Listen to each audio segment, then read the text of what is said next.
Good evening everyone. आज के इस लाइव सेशन में आप सब लोगों का स्वागत है। देखो, हम लोग डिस्कस कर रहे थे नेम रिएक्शंस, और नेम रिएक्शंस में हम लोग as a functional group name reactions हम लोग डिस्कस कर रहे हैं, और हम लोग 3 फंक्शनल ग्रुप की नेम रिएक्शंस अभी तक डिस्कस कर चुके हैं। 3 में देखो, हाइड्रोकार्बन हमारा हो गया है, एल्किल हैलाइड्स हमारा हो गया है, और लास्ट क्लास में हमने डिस्कस किया था एल्कोहल, फिनोल और ईथर की नेम रिएक्शंस। और अभी देखो, आज जो केवीएस का एग्जाम हुआ तो किसी बच्चे ने पिक भेजी थी कि सर जो एल्किल हैलाइड की नेम रिएक्शंस हमने डिस्कस किए उसमें से 4 क्वेश्चन ऐसे की ऐसे।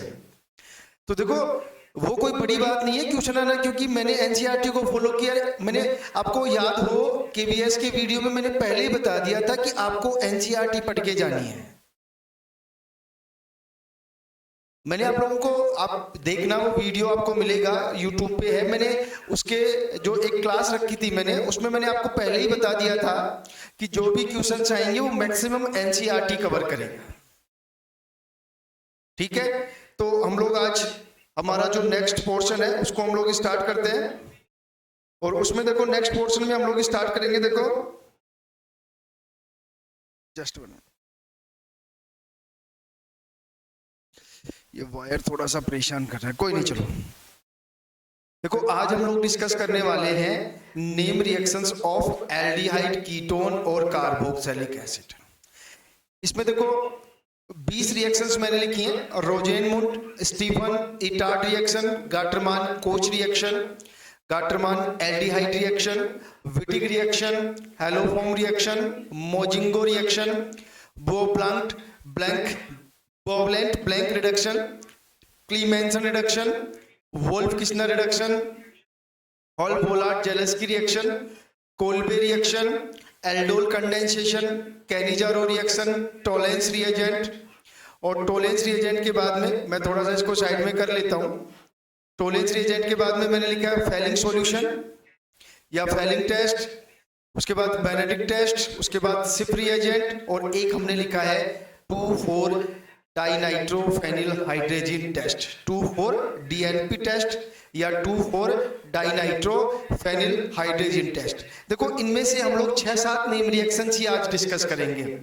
कुछ नेम रिएक्शंस हमने डिस्कस कर ली हैं, कुछ नेम रिएक्शंस मैंने रिएक्शन मैकेनिज्म में बता दी हैं, कुछ आप लोगों के लिए होमवर्क होगा। तो देखो, पहले तो मैं आपको होमवर्क बता देता हूं। ये जो 5 टेस्ट हैं, ये पांचों के पांचों टेस्ट जो हैं वो आप लोगों के लिए होमवर्क है। देखो, आप हाथ पीछे मत डालना कि यार सर ने होमवर्क दे दिया। अरे, खुद करोगे तभी सीखोगे। मेरे कोई फर्क नहीं पड़ता, मैं पढ़ा देता ये सारी चीजें, लेकिन मैं ये चाहता हूं कि आप लोग कुछ सीखो खुद से। तो आप लोग ये पांचों टेस्ट, अब पांचों टेस्ट में आपको पढ़ना क्या है, आपको ये देखना है कि ये जो टेस्ट है, ये जो रिएजेंट है, इनका फॉर्मूला क्या है, क्या क्या मिलकर के टोलेंस रिएजेंट बनता है, कौन कौन मिलकर के फेलिंग रिएजेंट बनाते हैं, बेनेडिक्ट। इनकी स्ट्रक्चर का पता होना चाहिए आप लोगों को। स्ट्रक्चर के बाद में ये ध्यान होना चाहिए कि कौन से कंपाउंड ये टेस्ट देते हैं। ये सारे के सारे टेस्ट एल्डिहाइड और कीटोन के हैं, और मैं बता दूं, इनमें से एल्डिहाइड ये सारे के सारे टेस्ट देते हैं, बट कीटोन ये टेस्ट नहीं देते हैं, ध्यान रखना। तो एक जनरल क्राइटेरिया, अगर ये टेस्ट कोई कंपाउंड देता है तो कैसे आइडेंटिफिकेशन होगा, सिल्वर ऑक्साइड का पीपीटी बनेगा, क्यूप्रिक ऑक्साइड का पीपीटी बनेगा, किस तरह से हम लोग आइडेंटिफिकेशन करेंगे कि जो कंपाउंड है हमारा पर्टिकुलर वो ये टेस्ट दे रहा है, और जो दूसरा कंपाउंड है वो ये टेस्ट नहीं दे रहा है। तो this is very very important thing कि आपको ये आइडिया होना चाहिए। और देखो, मैं फिर कह रहा हूं, अभी मैंने बताया एनसीईआरटी का, मैं फिर कह रहा हूं, ये जो मैंने तरीका एडॉप्ट किया है ना नेम रिएक्शन पढ़ाने का, मैं दावे के साथ कह सकता हूं कि इतना ज्यादा यूजफुल है आप लोगों के लिए कि आपको रियलाइज होगा कि हमने इतने दिन केमिस्ट्री पढ़ी, लेकिन वो आउटपुट नहीं मिला जो इस पैटर्न से हमें आउटपुट मिला। ये मान के चलना, हम लोग एज ए टीचर कुछ ना कुछ नया करने की कोशिश करते हैं जिससे कि बच्चे उसको इजीली सीख सके। ठीक है, तो ये 5 टेस्ट आपका होमवर्क है। कौन देता है, कौन नहीं देता है, क्या फॉर्मूला है, स्ट्रक्चर क्या है, आइडेंटिफिकेशन क्या है टेस्ट का, क्लियर है? तो ये आपका होमवर्क है। अब इन नेम रिएक्शंस में भी कुछ नेम रिएक्शंस मैंने पहले नेम रिएक्शन में डिस्कस कर रखी है, कुछ ऑक्सीडेशन रिडक्शन में डिस्कस कर रखी है, और कुछ हम लोग आगे डिस्कस करेंगे। बाकी जो भी डिस्कस करनी है वो 1 बाय 1 करके हम लोग डिस्कस कर लेते हैं। देखो सबसे पहले हम लोग डिस्कस करते हैं रोजेन-मुंड रिडक्शन। और देखो रोजेन-मुंड रिडक्शन अपने आप में बहुत इंपॉर्टेंट रिडक्शन है, ध्यान रख लेना भाई अच्छी तरह से। ये सीधा का सीधा क्वेश्चन पूछा जाता है रोजेन-मुंड रिडक्शन का। देखो सबसे पहले तो आप लोग ये ध्यान रखना कि रोजेन-मुंड रिडक्शन क्या है। ये रोजेन-मुंड जब हम लोग एसिड क्लोराइड की रिएक्शंस, ध्यान रख लेना भाई आप, जब हम लोग एसिड कैटालाइट की रिएक्शन H2 से पैलेडियम बेरियम सल्फेट की प्रेजेंस में करवाते हैं। अब आप समझना एक बार, तो यहाँ पे आपका बनता है एल्डिहाइड। इसी रिएक्शन को बोलते हैं रोजेन-मुंड रिडक्शन। पहली चीज क्लियर हो गई है। इस पूरी रिएक्शन में जो आपका पैलेडियम है वो कैटलिस्ट का काम करता है। समझना मेरी बात अच्छी तरह से, मैं क्या कह रहा हूं। और जो आपका बेरियम सल्फेट है वो इनहिबिटर का काम करता है, या फिर हम लोग कह सकते हैं कि वो पॉइजन का काम करता है, या फिर हम लोग क्या कह सकते हैं, वो पॉइजन का। ऐसी क्या नौबत आ गई कि भाई पॉइजन यूज करना पड़ रहा है हमें। तो एक्चुअल में होता क्या है मैं बता देता हूं कि अगर हम लोग पॉइजन यूज नहीं करेंगे तो जो आपका एसिड क्लोराइड से आपका एल्डिहाइड बना है उसका फर्दर रिडक्शन हो जाएगा पैलेडियम और H2 की प्रेजेंस में, और ये कन्वर्ट हो जाएगा आपका अल्कोहल में, और इसका भी फर्दर एलिमिनेशन होकर के ये भी एक तरह से एल्कीन में कन्वर्ट हो जाएगा। तो अगर हमें इस रिएक्शन को यहीं पर रोकना है तो हम ये चाहते हैं कि ये पैलेडियम जो है इसकी एक्टिविटी जो है, या इसकी जो एक्टिविटी या जो क्रियाशीलता है वो खत्म हो जाए यहीं पर। इसलिए हम लोग यूज करते हैं barium sulphate as a poison. अब कई बार एक क्वेश्चन पूछा जाता है एग्जाम में कि BaSO4 को एज ए पॉइजन क्यों यूज करते हैं, तो ध्यान रखना वो लाइन आप लोग मेंशन कर लो। BaSO4 ध्यान रखना reduces the activity of palladium due to, ये वर्ड ध्यान रखना अब मैं जो बोल रहा हूं, due to low surface area. ये वर्ड आप लोग ध्यान रखना, due to low surface area. कि एक्चुअल में बेरियम सल्फेट पॉइजन का काम तो करता है, लेकिन ये पॉइजन का काम किस वजह से करेगा, due to low surface area. This is another important thing कि पॉइजन है बट पॉइजन का काम किस तरह से करता है, due to low surface area. इसलिए क्या होगा, लो सरफेस एरिया की वजह से पैलेडियम को डीएक्टिवेट कर देगा या इसकी एक्टिविटी को कम कर देगा। एक्टिविटी कम हो गई तो ये रिएक्शन जो है यहीं की यहीं रुक जाएगी। मींस एसिड हैलाइड से या एसिड क्लोराइड से आपका एल्डिहाइड बन जाएगा। एल्डिहाइड का फर्दर रिडक्शन होकर के एल्कोहल नहीं बनेगा। क्लियर है, कोई इश्यू नहीं है। तो ये इंपॉर्टेंट चीज आप लोग ध्यान रख लेना। अब देखो ये तो बात हो गई 12th क्लास की। अगर हम लोग थोड़ा सा हाई स्टैंडर्ड पे जाएं तो देखो क्या होता है, मैं बताता हूं आप लोगों को। अब थोड़ा सा समझना आप लोग, और भी थोड़ा सा समझने की जरूरत है। ये क्वेश्चन कई बार IIT जैम में क्वेश्चन पूछा हुआ है, उसमें यहां उसने दे रखा था, ध्यान रखना, H2 दिया है और H2 के बाद में उसने दिया था पैलेडियम बेरियम सल्फेट दिया था, और फिर उसने यहाँ पे क्विनोलिन भी दे रखा था, जाइलिन भी दे रखा था। तो देखो जाइलिन तो सॉल्वेंट का काम करता है, यहाँ पे क्विनोलिन S दे रखा था। ठीक है, अब एक चीज मैं बता देता हूं आप लोगों को, इसका क्या करना था आपको। एक्चुअल में ये जो रोजेन-मुंड रिडक्शन है इसमें कई सारे पॉइजन यूज किए जाते हैं। तो बेरियम सल्फेट तो है ही, इसके अलावा कई बार क्विनोलिन S भी एज ए इनहिबिटर और एज ए पॉइजन यूज किया जाता है। इसके अलावा एक दो कंपाउंड और है, जैसे थायोक्विन या फिर थायोयूरिया। ध्यान रखना भाई मैं क्या कह रहा हूं अच्छी तरह से। मतलब हम लोग कह सकते हैं कि BaSO4 भी यूज कर सकते हैं, क्विनोलिन S भी यूज कर सकते हैं, थायोक्विनिन एंथ्रीन भी यूज कर सकते हैं, और यूरिया भी यूज कर सकते हैं as a poison, as a inhibitor. तो ध्यान रखना, आप कभी भी कंफ्यूज मत हो जाना कि यार सर ने तो पैलेडियम बेरियम सल्फेट ही बताया था, क्यूनोलिन एस कहां से आ गया, थायोक्यूनिन एंथ्रीन कहां से आ गया, थायोयूरिया कहां से आ गया। तो डोंट गेट कंफ्यूज, इनमें से कुछ भी लिख के दे सकता एग्जामिनर। और प्रोडक्ट आपको पता ही है क्या बनेगा इसका प्रोडक्ट, ये जो COCl है इसको हम लोग कन्वर्ट कर देंगे इसमें, ध्यान रख लेना भाई अच्छी तरह से, ठीक है। आगे चले, ऐसे ही देखो अगर आपके पास बेंजोल क्लोराइड है तो इसका अगर हम लोग सेम कंडीशन में रिएक्शन करवाएंगे, कुछ भी आप लोग यूज कर सकते हो एज ए पॉइजन, कोई आपके ऊपर जो है एक रेस्ट्रिक्शन टाइप नहीं है, ध्यान रख लेना, ठीक है। तो देखो इसका प्रोडक्ट अब आपको पता ही है क्या बनेगा, यहां से बेंजल्डिहाइड बन जाएगा। देखो ये बहुत इंपॉर्टेंट रिएक्शंस है, मैं फिर कह रहा हूं आपको छोटी छोटी रिएक्शन लग रही हैं लेकिन बहुत इंपॉर्टेंट रिएक्शंस हैं। अब देखो इस रिएक्शन की मैकेनिज्म देखते हैं। देखो मैकेनिज्म मैं इसलिए बता रहा हूं, ये वैसे कोई काम नहीं आएगी लेकिन इसलिए बता रहा हूं क्योंकि हमने ये चीजें पढ़ी हैं। कहां पे पढ़ी है? ऑर्गेनोमेटेलिक कंपाउंड्स में। देखो मैं बता दूं इस तरह से रिडक्शन होता है, ध्यान रखना भाई, ये ROCl है, समझना अच्छी तरह से। और सबसे पहले पैलेडियम इससे रिएक्शन करेगा और इस पैलेडियम का यहाँ पर ऑक्सीडेटिव इंसर्जन होगा।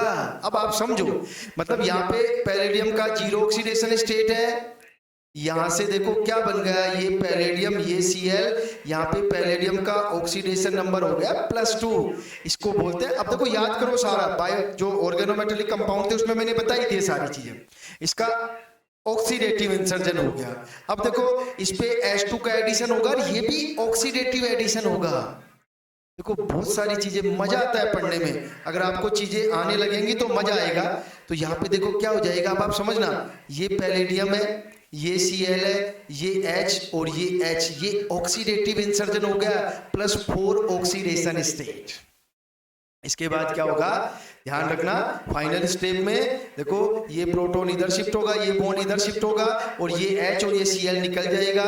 यहां पे होगा रिडक्टिव एलिमिनेशन, याद करो अच्छी तरह से, क्या होगा, रिडक्टिव एलिमिनेशन। और रिडक्टिव एलिमिनेशन होगा तो एक तो आपका बन गया एल्डिहाइड, एक आपका HCl और एक आपका निकल गया पैलेडियम जिसका 0 ऑक्सीडेशन स्टेट है। देखो इस तरह से, इसलिए मैं कहता हूं कि थोड़ा सा जो बेसिक है आप लोगों का वो वास्तव में क्लियर होना चाहिए। अगर आपका बेसिक क्लियर है तो रियली बता रहा हूं वास्तव में पढ़ने में भी मजा आता है। देखो अगर आपने बायोऑर्गेनिक में सब चीजें पढ़ी होंगी अच्छी तरह से, और ऑर्गेनोमेटेलिक में अगर जो मैंने पढ़ाया आपको पता होगा तो आई थिंक अब आपको इस मैकेनिज्म में कोई इश्यू नहीं आया होगा।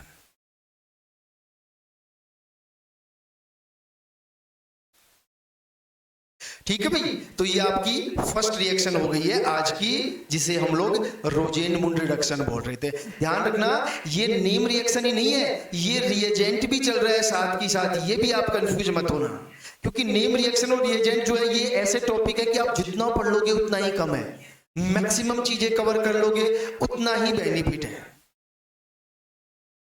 टाइम नहीं है, वरना एक मतलब 4-5 क्लासें हम लोग रिएजेंट की भी रखते हैं और बहुत मजा आता है आपको रिएजेंट में, जब हम लोग नेम रिएक्शन के बाद में रिएजेंट डिस्कस करते हैं। ठीक है, तो अब हम लोग दूसरी नेम रिएक्शन पे चलते हैं, और जो दूसरी सेकंड नेम रिएक्शन है आपकी वो है स्टीफन रिडक्शन। स्टीफन रिडक्शन, देखो सबसे पहले मैं बताता हूं आप लोगों को स्टीफन रिडक्शन होता क्या है। देखो पहले समझना, ये आपका RCN होता है, इसका हम लोग 2 तरह से रिडक्शन करवा सकते हैं। एक तो हम लोग कंप्लीट रिडक्शन करवाएंगे, कंप्लीट रिडक्शन से इसकी एमीन बनेगी 2 डिग्री, और इस रिएक्शन को बोलते हैं मेंडियस रिएक्शन। ध्यान रखना भाई एक एक चीज, कौन सी रिएक्शन है, मेंडियस रिएक्शन। और अब इसका तो कंप्लीट रिडक्शन है ये तो, और अगर हम लोग इसका पार्शियली रिडक्शन करवाते हैं, ध्यान रख लेना, तो पार्शियली रिडक्शन में बनता है एल्डिहाइड, और इसी को बोलते हैं हम लोग स्टीफन रिएक्शन। समझ लो आप लोग अच्छी तरह से, ठीक है।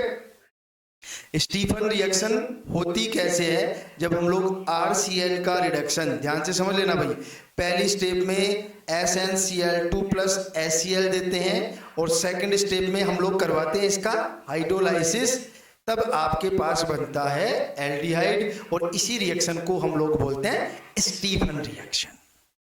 अगर इसकी मैकेनिज्म की बात करें तो बिल्कुल शॉर्ट में बता देता हूं मैं इसकी मैकेनिज्म आप लोगों को। देखो एक्चुअल में होता क्या है मैं बता दूं आप लोगों को। सबसे पहले जो हमारा RCl है, ठीक है, वो एक तरह से हम लोग ये कह सकते हैं यहाँ पे कि ये जो HCl टाइप है उससे रिएक्शन करके, ध्यान रख लेना मैं क्या कहना चाह रहा हूं, उससे रिएक्शन करके हमारा ये जो है ये बनाता है RCH डबल बॉन्ड H, और इसको हम लोग बोलते हैं इमीन। मैकेनिज्म इसकी 3-4 स्टेप और होती है, लेकिन आप लोग सीधा ध्यान रख लेना कि ये HCl से रिएक्शन करके पहले इमीन बनाएगा और फिर इस इमीन का हम लोग करवा देते हैं हाइड्रोलाइसिस, और हाइड्रोलाइसिस करवाते हैं तो ऑक्सीजन यहाँ, H यहाँ, और इस तरह से हाइड्रोलाइसिस होकर के आपका बन जाता है एल्डिहाइड, और साथ में क्या निकल जाता है आपका NH3। चेक कर लो आप लोग, एक सिंपल सी मैकेनिज्म आपको ध्यान रखनी है बस, और कुछ नहीं करना इस रिएक्शन में। और इसके देखो 1-2 एग्जाम्पल मैं बता देता हूं जो कई बार एग्जाम में पूछे भी गए हैं। पूछे इसलिए गए हैं क्योंकि यहां पर स्टूडेंट कंफ्यूज हो जाता है कि मैं एमीन बना के आऊं कि एल्डिहाइड बना के आऊं। तो देखो एक तो आपका क्वेश्चन जो है एग्जाम में पूछा हुआ है, वो एक क्वेश्चन तो ये वाला पूछा हुआ है, और यहाँ पे वही दिया फर्स्ट स्टेप में SnCl2 plus HCl, stannous chloride plus HCl, और दूसरी स्टेप में हमने इसका हाइड्रोलाइसिस करवाया। तो अब आपको यहाँ पे करवा के आना था, क्या करवा के आते आप लोग, ये एल्डिहाइड बना के आना था। और एक कई बार साइनोबेंजीन दिया गया, ये साइनोबेंजीन दिया गया और सेम कंडीशन दी गई साइनोबेंजीन को, तो आपका जो बना यहाँ पे वो बेंजल्डिहाइड बना। ये दोनों रिएक्शंस कई बार एग्जाम्स में पूछी गई, तो किसके अकॉर्डिंग आपको आंसर करना है वो सारी चीजें आप लोगों को ध्यान रखनी है। देखो क्लियर है? तो ये आपकी दूसरी रिएक्शन हो गई है जिसको हम लोग क्या बोल रहे थे, स्टीफन रिएक्शन। स्टीफन रिएक्शन क्या है, मेंडियस रिएक्शन क्या है, वो सारी चीजें आप लोग देख लेना। यहां पे हमने डिस्कस किया है स्टीफन रिएक्शन का बस।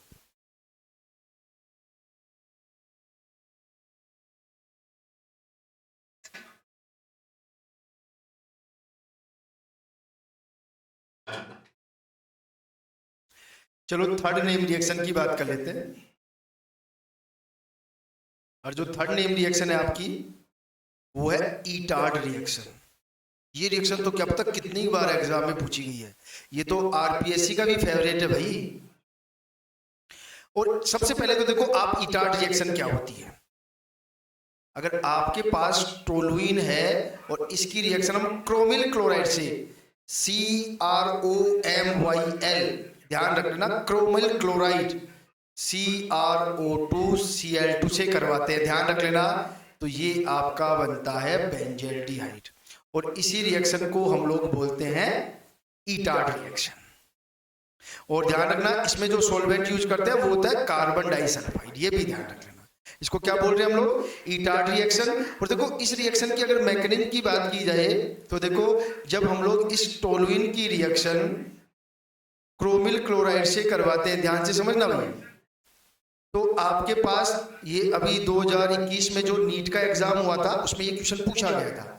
तो यहाँ पे एक इंटरमीडिएट बनता है, देखो कौन सा वाला, OCrCl2OH और OCrCl2OH, और फिर इसका करवाते हैं हम लोग हाइड्रोलाइसिस, और इसके हाइड्रोलाइसिस से यहाँ से बॉन्ड ब्रेक होता है, और यहाँ से बॉन्ड ब्रेक होगा तो मैं यहाँ पे लिख रहा हूँ क्या बनेगा अब आपका, यहाँ से बॉन्ड ब्रेक होने से ये CH और ये OH और ये OH, एक कार्बन पे 2 OH स्टेबलाइज नहीं हो सकते, -H2O, और ये आपका बन जाता है बेंजल्डिहाइड। ध्यान रखना अच्छी तरह से, बहुत काम की चीजें हैं ये। इसमें जो नीट का एग्जाम हुआ था, इसमें ये वाला क्वेश्चन पूछा था कि कौन सा इंटरमीडिएट बनता है, तो ध्यान रखना इस इंटरमीडिएट के थ्रू ये रिएक्शन होती है। वैसे आप इसकी मैकेनिज्म देखोगे तो मैकेनिज्म थोड़ी सी टिपिकल है, मैं बताता हूँ, वैसे कोई काम की नहीं है लेकिन मैं फिर भी बता देता हूँ एक बार। अगर इस पूरी रिएक्शन की मैकेनिज्म की बात करें तो देखो क्या होता है, मैं बता देता हूँ आप लोगों को। देखो ये आपका मान लो एक हाइड्रोजन, दो हाइड्रोजन हो रहे हैं बट एक हाइड्रोजन मानो। यहाँ पे देखो आपका Cr है, ये CrO है, ये Cl है और ये Cl है, ठीक है। दोबारा लिखता हूं इसको एक बार, एक चीज मेरे को चेंज करनी थी इसलिए।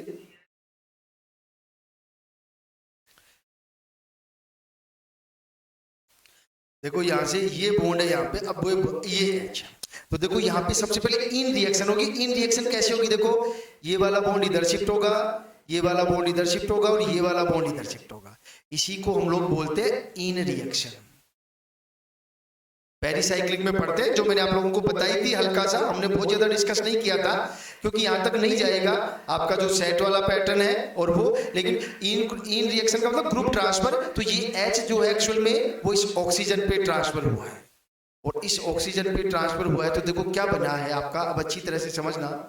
यहाँ पे डबल बॉन्ड आ गया है, ये आपका Cr हो गया है, ये आपका, बस थोड़ा सा तरीके से मैं लिख देता हूँ, बनाना वो का वही है। ये आपका OH मैंने इधर लिख दिया है, ये CO मैंने इधर लिख दिया है, ये Cl और ये Cl। इस OH को इस पे आया है, वो O पे H आया है, लेकिन मैंने इसको क्यों लिखा है वो मैं बता दूंगा अभी, लेकिन बस आप समझ लेना, ठीक है। अब देखो इसके बाद क्या होगा, वापस इन रिएक्शन होती है और वापस इन रिएक्शन होने के बाद ये वाला बॉन्ड इधर शिफ्ट होता है। सॉरी मैंने उल्टा डायरेक्शन बता दिया है। ये वाला जो बॉन्ड है वो इधर शिफ्ट होता है, ये वाला बॉन्ड इधर शिफ्ट होगा और ये वाला बॉन्ड इधर शिफ्ट होगा। अब आप खुद देख लेना क्या बन गया। ये तो बेंजीन है, सॉरी बेंजीन तो नहीं होगा, ये इसमें दो डबल बॉन्ड लगाएंगे हम लोग, ये वाला। अब आप खुद चेक कर लेना, ये भी इन टाइप रिएक्शन होगी। अब आप खुद चेक करो कि आपका ये वाला बना कि नहीं बना। यहाँ पे CH2, ठीक है, ये ऑक्सीजन जुड़ गया, ये Crl, इससे दो Cl और इससे OH। आप चेक कर लो, ये वही ग्रुप है जो मैं वहां पे लिख रहा था OCrCl2OH। देख लो ये वाला ही ग्रुप है OCrCl2OH, एक ग्रुप आ गया है। अब हमें क्या करना है, दूसरा यही ग्रुप जोड़ना है, तो सेम पैटर्न में दोबारा रिएक्शन करवा देंगे, सारी की सारी दो बार इन रिएक्शन, और दो बार इन रिएक्शन होंगी तो देखो अब आप लोग समझ जाओगे क्या बन जाएगा आपका CHO Cr Cl Cl OH, ठीक है। और ये यहाँ पे Cr Cl Cl और OH, और इसके आगे की कहानी मैंने बताई दी थी। इसका करवाएंगे हाइड्रोलाइसिस, और हाइड्रोलाइसिस से आपका क्या बनेगा CHOH, और एक कार्बन पे दो OH स्टेबल नहीं हो सकते हैं, -H2O, और ये आपका CHO। बस देखो बहुत ज्यादा मतलब नहीं होता है रिएक्शन मैकेनिज्म से, फिर भी जहां मेरे को लगता है कि कुछ बताना जरूरी है वहां पे मैं आप लोगों को बता देता हूं बस, ठीक है। तो ये आपकी हो गई है ईटार्ड रिएक्शन। अब हम लोग नेक्स्ट नेम रिएक्शन पे चलते हैं, और नेक्स्ट जो नेम रिएक्शन है 4 नंबर की, वो है आपकी गाटरमान कोच रिएक्शन।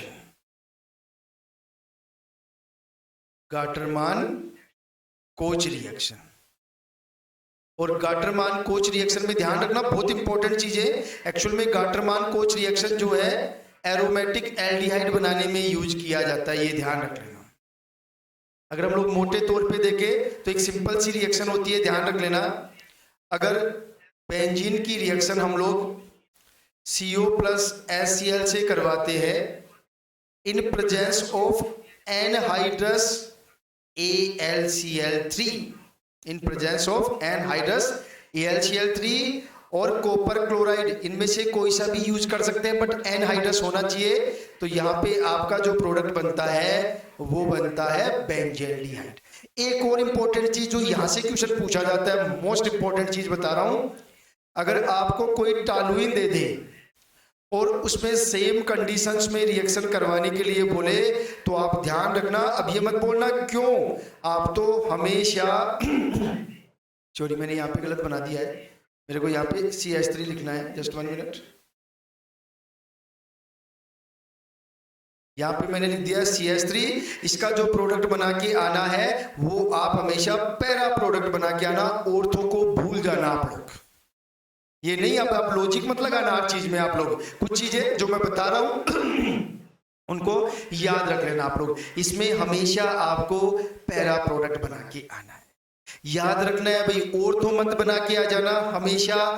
अगर आप ऐसे टोलुइन की अगर गाटरमान कोच रिएक्शन करवाओगे तो हमेशा पैरा पोजीशन पे CHO जोड़ के आना है। अगर इस रिएक्शन की मैकेनिज्म की बात करें तो देखो मैकेनिज्म कैसे होती है, ध्यान से समझ लो। देखो सबसे पहले तो आपको CO की स्ट्रक्चर पता होनी चाहिए। अब देखो CO की स्ट्रक्चर सबको पता है कि वैसे तो हम लोग ये लिखते हैं, लेकिन जनरली देखा जाए तो इस पे पॉजिटिव होता है, इस पे नेगेटिव होता है, ठीक है। इसको देंगे H+ और वो H+ कहां से आया आपका HCl से, और ये अटैक कर देगा इस पर तो आपका बन जाएगा, ध्यान से समझ लो भाई, ये वाला कार्बोकेटाइन, ठीक है। अब इस कार्बोकेटाइन पर Cl करेगा एज ए न्यूक्लियोफाइल और ये बॉन्ड इधर शिफ्ट हो जाएगा, तो ये आपका बन जाएगा फॉर्मिल क्लोराइड, और फॉर्मिल क्लोराइड पे रिएक्शन करेगा AlCl3, ये अपना lone pair as a Lewis base इस एल्यूमिनियम को डोनेट करेगा, और एल्यूमिनियम को डोनेट करेगा, जस्ट 1 मिनट मैं थोड़ा सा और ऊपर कर लेता हूं उसको, एल्यूमिनियम को डोनेट करेगा और एल्यूमिनियम यहाँ पे एसिड बेयर में मैकेनिज्म होगी, तो क्या होगा यहाँ से देखो CO, ये Cl और इससे जुड़ गया AlCl3 माइनस, इस पे माइनस, इस पे पॉजिटिव, सही है, बिल्कुल चेक कर लो। इसके बाद देखो ध्यान से समझना, इसका जो लोन पेयर है वो इधर शिफ्ट होगा और ये Cl बाहर और ये Cl बाहर, तो क्या बन गया आपका वापस वो ही कार्बोकेटाइन बन गया, और साथ में क्या निकल गया यहाँ से आपका Cl2 माइनस AlCl3, ये आपका एज ए इलेक्ट्रोफाइल बिहेव करेगा, और एज ए इलेक्ट्रोफाइल बिहेव करेगा तो ध्यान रखना, अब benzene ring as a nucleophile इस इलेक्ट्रोफाइल पे अटैक करेगा, और ये अटैक करेगा तो ये यहाँ पे, ये यहाँ पे, तो देखो क्या बन गया आपका, अब अच्छी तरह से समझ लेना, अगर इस बॉन्ड को मैं यहाँ जोड़ दूं तो आपका बन गया है ये वाला, ये यहाँ पे आपका H है, यहाँ पे पॉजिटिव चार्ज, और ये वाली स्थिति, ये एक तरह से एरोमेटिक इलेक्ट्रोफिलिक सब्स्टिट्यूशन पे ही आ गए हम लोग। किस पे आ गए हैं? एरोमेटिक इलेक्ट्रोफिलिक सब्स्टिट्यूशन पे ही आ गए हैं। अब देखो क्या होगा, इसकी एरोमेटिसिटी डिस्टर्ब हो गई, इसकी एरोमेटिसिटी डिस्टर्ब हो गई, सॉरी यहाँ से Cl2 नहीं निकलेगा, ये मैंने लास्ट का लिख दिया है, यहाँ से क्या निकला था, यहाँ से निकलेगा AlCl4 माइनस, ये ध्यान रखना, ठीक है। अब ये AlCl4 जो माइनस था वो इस प्रोटॉन को एब्स्ट्रैक्ट करेगा, ये वापस यहाँ पे और ये वापस यहाँ पे, तो ये आपकी एरोमेटिसिटी गेन कर लेगा और ये आपका बन जाएगा ये वाला प्रोडक्ट। चेक कर लो भाई आप लोग अच्छी तरह से, कोई भी कंफ्यूजन हो तो पूछ लो आप लोग मेरे से। देखो मैं फिर कह रहा हूं, आप लोग कभी भी सिलेक्शन के लिए मत पढ़ा करो। अगर आपको केमिस्ट्री सीखनी है तो आप केमिस्ट्री सीखने के लिए ही केमिस्ट्री पढ़ो। आप लोग ये मत सोचना कि मैं 1 महीने में मेरे को ऐसा मेटर मिल जाए कि मैं पढ़ करके मैं सिलेक्शन ले लूं। सिलेक्शन लेकर के भी क्या कर लोगे अगर केमिस्ट्री नहीं आती है तो ये माइंड में सेट कर लो कि हमें जो केमिस्ट्री पढ़नी है वो केमिस्ट्री एक देखो जॉब। और देखो फिर आप लोग कंफ्यूज मत होना, अगर केमिस्ट्री आ गई तो नौकरी अपने आप ही पक्की आ जाएगी। भाई हमने कोई तारे थोड़ी ना तोड़े, देखो हमने भी मेहनत की, इसीलिए देखो हमारा जो ट्रैक रिकॉर्ड रहा है वो इम्पॉसिबल तो क्या लेकिन बहुत अच्छा रहा है। इतनी सारी जॉब्स, कभी एग्जाम दी तो कभी मतलब फेल्योर हुआ ही नहीं, क्योंकि केमिस्ट्री हमने सीखी, केमिस्ट्री हमने पढ़ी सीखने के लिए, कभी ये नहीं सोचा कि जॉब लगने के लिए पढ़नी है, नहीं। और जब केमिस्ट्री आ गई तो फिर जॉब नौकरी अपने आप झक मार के आई ना, आप लोगों के सामने कर ही रहे हैं, अब कोई उसमें झूठ बोलने वाली कहानी तो है नहीं। तो केमिस्ट्री को आप सीखने के लिए पढ़ो, अपना पूरा फेज में डिवाइडेड करो अपने टाइम को कि मैं 6 महीने दूंगा, मैं 4 महीने दूंगा, मैं 3 महीने दूंगी, मैं 8 महीने दूंगी। वो टाइम क्यों मैं बता रहा हूँ अलग, वो टाइम इसलिए बता रहा हूँ कि हो सकता है किसी के ऊपर ज्यादा जिम्मेदारी है, किसी के ऊपर कम जिम्मेदारियां है। मेरे जैसे लोगों पे इतनी सारी जिम्मेदारियां हैं कि पता नहीं, हो सकता है वो पढ़ ही नहीं पाए। तो ये सारी कहानी, इसलिए आप अपना पहले खुद को रिव्यू करो कि मैं कितना टाइम दे सकता हूं भाई केमिस्ट्री को। अब बहुत सारे बच्चे पूछते हैं मैं खुद तैयारी करूं, सेल्फ स्टडी करूं। अरे भाई साहब, कोई रोकता नहीं है किसी को भी। अपने आप को रियलाइज करो। ऐसे टारगेट नहीं बनते जब तक आप पूरी फैमिली के साथ बैठ करके, पूरी फैमिली को इंक्लूड करके आप डिसाइड नहीं करोगे कि मैं कितने घंटे निकाल सकता हूं भाई। ये चक्कर है।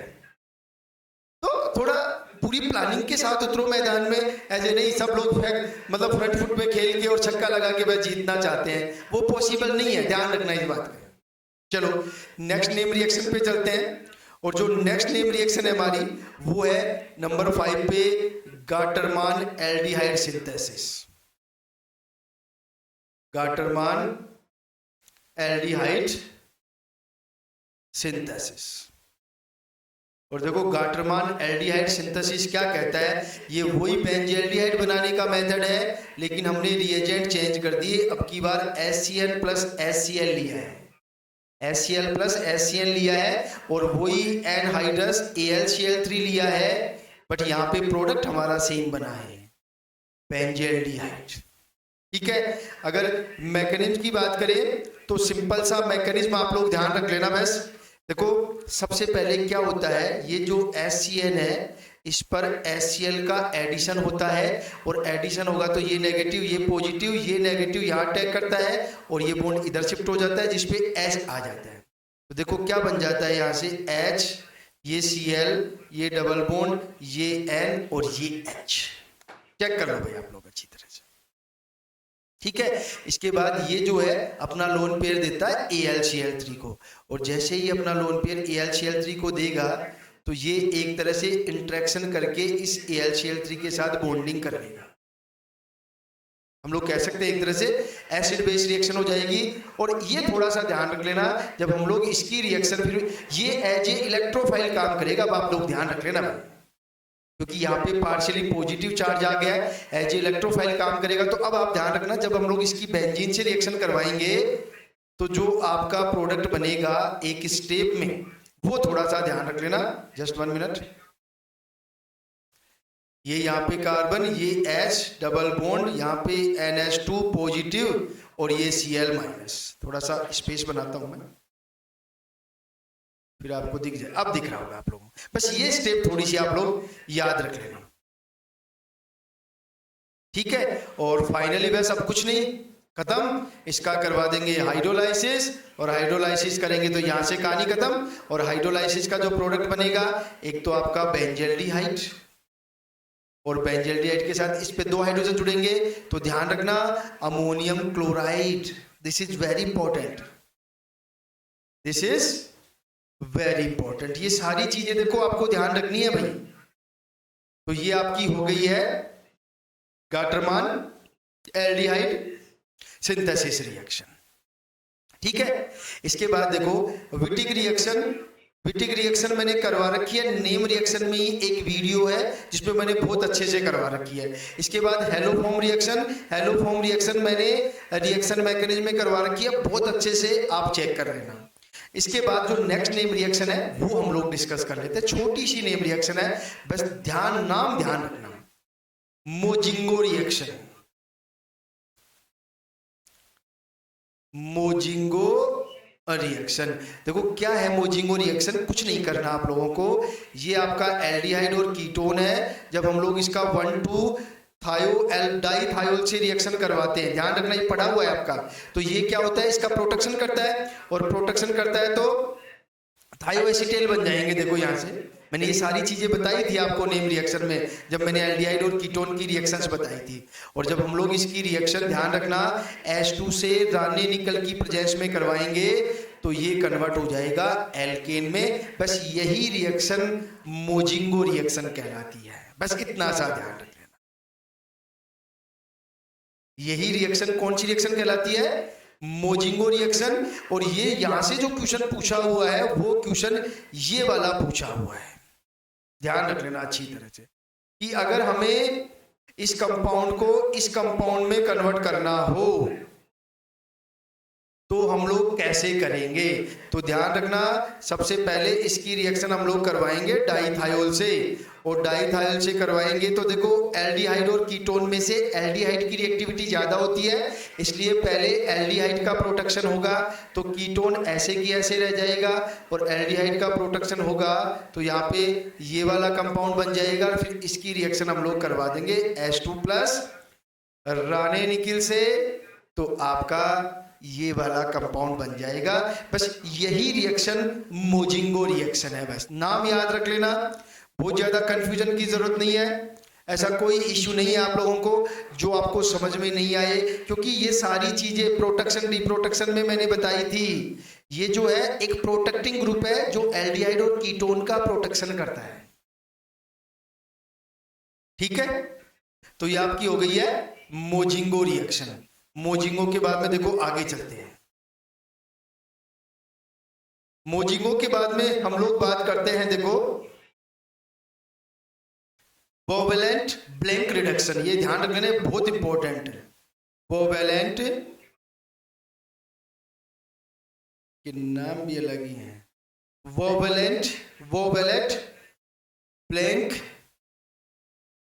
ब्लैंक रिडक्शन, आप लोग नाम देख लेना भाई, थोड़ा सा उसमें कंफ्यूज मत होना।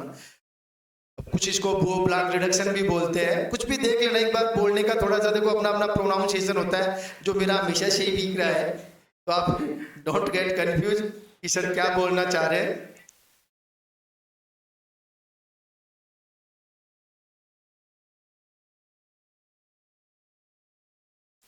तो ये थोड़ा सा ध्यान रख लेना देखो, क्योंकि कुछ चीजें हैं जो मतलब हमेशा किसी ना किसी में कुछ ना कुछ कमजोरियां होती हैं, तो मेरा भी इंग्लिश में प्रोनाउंसिएशन कमजोर रह गया शुरू से ही।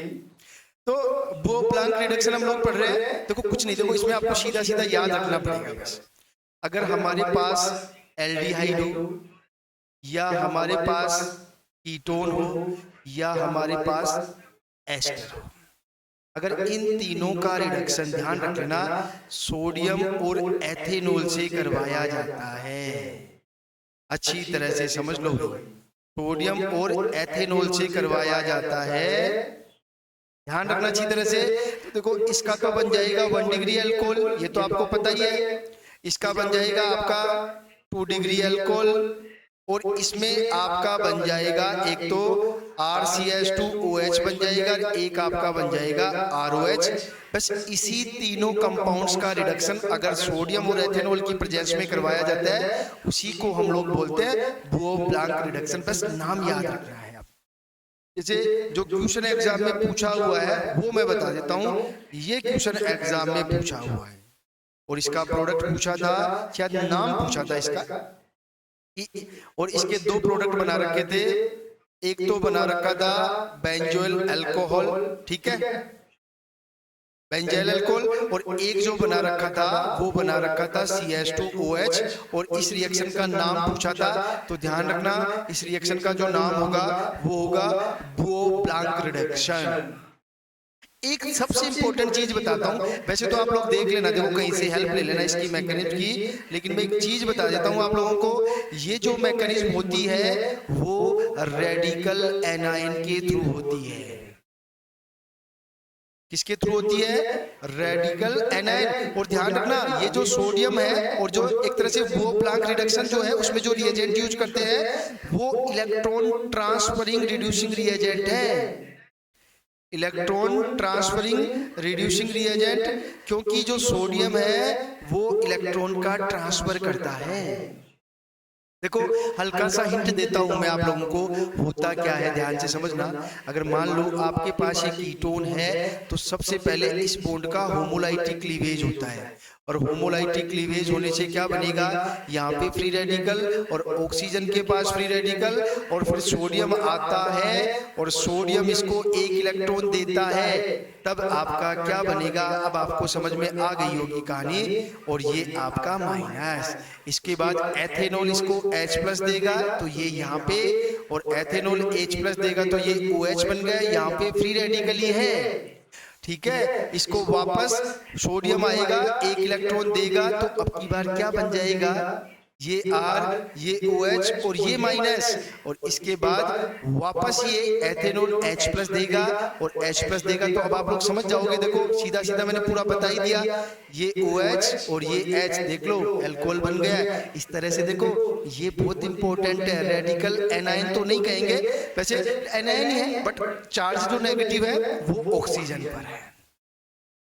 तो मैक्सिमम ध्यान रखना, जो भी इलेक्ट्रॉन ट्रांसफरिंग रिड्यूसिंग रिएजेंट होता है वो इसी मैकेनिज्म से रिडक्शन करता है किसी भी फंक्शनल ग्रुप का। क्लियर? ये आपका हो गया है वो ब्लैंक रिडक्शन। इसके बाद देखो क्लीमेंसन और वोल्फ किश्नर, ये मैंने जो ऑक्सीडेशन रिडक्शन वाला पार्ट है उसमें बहुत अच्छे से करवा रखे हैं, नोट्स भी डाल रखे हैं, आप अच्छी तरह से समझ लेंगे। और उसके बाद एक नेम रिएक्शन और डिस्कस करेंगे, बाकी सारी आगे करेंगे। कुछ 15 से 20 मैंने होमवर्क दे दिया है, ठीक है। अब जो हमारी रिएक्शन है लास्ट, वो है Hell Volhard Zelinsky reaction, Hell Volhard Zelinsky reaction. और एक्चुअल में ये जो रिएक्शन है वो क्या करती है, alpha halogenation of carboxylic acid. Word ध्यान रखना ना भाई, alpha halogenation of carboxylic acids, this is very very important. Means क्या है, मैं बता देता हूं सीधा सीधा। ये आपका कोई कार्बोक्सिलिक एसिड है और ये इसकी अल्फा पोजीशन है, तो ये हेल वोलार्ड जेलेस्की रिएक्शन है, वो इसकी अल्फा पोजीशन पर हेलोजन का ऐड करेगा। ये अच्छी तरह से समझ लो भाई, ठीक है, कोई इशू नहीं है। अब बस आपको ध्यान ये रखना है कि हम लोग रिएजेंट कौन सा यूज करते हैं, बहुत इंपॉर्टेंट है। रिएजेंट हम लोग इसमें यूज करते हैं, देखो या तो आपको दिया हुआ मिलेगा PBr3 Br2, अगर Br2 है तो मतलब कोई भी, जैसे अगर हम लोग मान लें PX3X2, एक कंडीशन आपकी ये वाली हो सकती है, और दूसरी स्टेप में हम लोग देते हैं इसको H2। इसके अलावा दूसरी कंडीशन और हो सकती है, आपको दे दे, ध्यान रखना, X2 प्लस रेड फास्फोरस। तो अब आप समझना, इन दोनों की रिएक्शन से ये बनता है, तो आपको चाहे ये लिख के दे चाहे ये लिख के दे, आपको हमेशा अल्फा हेलोजिनेशन करवा के आना है कार्बोक्सिलिक एसिड्स की अल्फा पोजीशन पर। चेक कर लो भाई आप लोग अच्छी तरह से, बस इतना सा ध्यान रख लेना आप लोग। तो आप इस रिएक्शन में कभी भी रिएजेंट में कंफ्यूज मत होना। जो होल वेलार्ड, अब देखो इसकी मैकेनिज्म की बात करें तो मैकेनिज्म की टिपिकल है, आप रहने देना, कोई मतलब भी नहीं है, क्योंकि वो मैकेनिज्म मैंने अच्छे से देखी है, वहां से कोई क्वेश्चन बनेगा नहीं।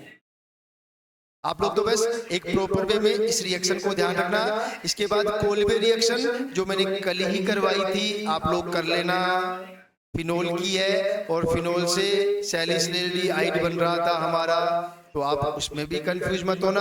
उसके बाद एल्डोर कैनिजारो, उसको हम लोग आगे डिस्कस करेंगे, जिनके नोट्स मैंने आपको दिए हैं, वो बहुत इंपॉर्टेंट रिएक्शंस हैं और मैंने करवा भी रखी हैं वो रिएक्शंस, आप देख लेना। मैं नहीं करवाऊंगा क्योंकि मैंने जो नेम रिएक्शंस के 4 वीडियो ऑलरेडी डाल रखे थे, जो मैंने फर्स्ट ग्रेड में करवाए थे वो मैंने डाल रखे हैं, तो वहां से आप इन दोनों रिएक्शंस को डिस्कस कर लेना, एल्डोल और कैनिजारो, ठीक है। इसके बाद आपके 5 रिएजेंट बचते हैं, टोलेंस, फेलिंग, बेनेडिक्ट, सिप और आपका 2,4-DNP, ठीक है। देखो मैं आपको पहले बता देता हूं, जो लोग मेरे से जुड़े हैं या जो लोग मेरे से जुड़ेंगे या जुड़ने वाले हैं या जो लोग सेलेक्ट होकर के चले गए, देखो आप ये मत सोचना कि सर बहुत कुछ पढ़ा देंगे, मेरे साथ जुड़ने से उसी को फायदा होगा जो मेरे साथ साथ मेहनत करेगा। मैं बहुत सारी चीजों में आपको बार बार बोलता हूँ, इसके लिए किताब पढ़ो, इसके लिए ये पढ़ो, तो वो आपको पढ़ना ही पड़ेगा भाई। ये नहीं कि आप सोचो कि सर ने पढ़ा दिया और सर सिलेक्शन भी दे रहे हैं, भाई वो सिलेक्शन उनकी मेहनत से है, मेरा कोई रोल नहीं है उनमें। बस मैं इतना सा कर सकता हूँ कि आपको जहाँ पे प्रॉब्लम है तो मैं खड़ा हूँ आप लोगों के पास। मैं रात को 2 बजे भी आपको इश्यू है तो आप मेरे को कॉल करो, सोना नहीं है, प्रॉब्लम आ रही है तो सोना नहीं है, आप मेरे से डिस्कस करो, उसको सॉल्व करो, ठीक है। तो ये आपकी आज एल्डिहाइड और कीटोन की सारी नेम रिएक्शंस हो गई हैं। अब हम लोग कल डिस्कस करेंगे एमीन्स की नेम रिएक्शन, और एमीन्स के बाद हम लोग जो 10 नेम रिएक्शन तो मैंने आप 10-12 नेम रिएक्शन तो मैंने आपको करवा रखे हैं, 4 वीडियो मैंने डाल रखे हैं, और लगभग 10-12 नेम रिएक्शंस और डिस्कस करेंगे हम लोग। जो 2-3 क्लास जितने भी होंगे हम लोग पूरा फोकस करेंगे नेम रिएक्शंस पर। ठीक है, तो आज हम लोग खत्म करते हैं। आज थोड़ा सा पास्ट भी है, इतनी हिम्मत भी नहीं है, देखो सही बताता लेकिन फिर भी मैंने क्लास ली है, मैंने कहा चलो नहीं कोई इश्यू नहीं है। और आज महाशिवरात्रि है, तो मैं तो यही चाहूंगा, भगवान शिव से मेरी प्रार्थना है कि आप सभी लोगों की मनोकामनाएं पूरी हो, आप हमेशा खुश रहें, आप लोग हमेशा हैप्पी रहें, और मैं जितनी हेल्प आप लोगों की कर पाऊं उतनी, कितनी कर सकता उतनी कर पाऊं। ठीक है, तो भगवान शिव की मनोकामनाएं, अब वो जो दया दृष्टि है वो आप पर बनी रहे। इन्हीं शुभकामनाओं के साथ शुभ रात्रि।